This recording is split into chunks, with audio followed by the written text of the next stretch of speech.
പ്രിയപ്പെട്ടവരെ, മരിച്ച് ആ മനുഷ്യനെ കബറടക്കി കഴിഞ്ഞാൽ, ഇന്ന് നമ്മൾ കാണുകയാണ്, കബറടക്കം കഴിഞ്ഞ് തിരിച്ചു വന്നാൽ ആ കൊണ്ടുപോയി കബറടക്കിയ കുടുംബക്കാര് വീണ്ടും ഫോണിലാണ്. ആ കബറടക്കം കഴിഞ്ഞ് തിരിച്ചു വന്നാൽ അവർ ഭക്ഷണത്തിലാണ്, അവർ മറ്റു തിരക്കിലാണ്.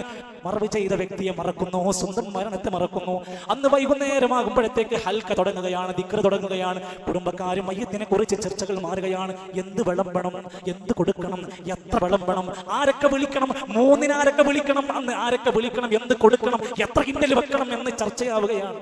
സുഹൃത്തുക്കളെ, നമ്മൾ ചിലരെ പറ്റി പറയും, അയാള് ആർക്കും ഒരു ബാധ്യതയില്ലാതെ മരിച്ചവനാണ്.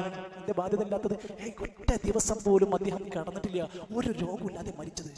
സുഹൃത്തുക്കളെ, അയാൾ ഒരു ബുദ്ധിമുട്ടുമില്ലാതെയാണ് പോയതെന്ന് നമ്മൾ പറയുന്നു.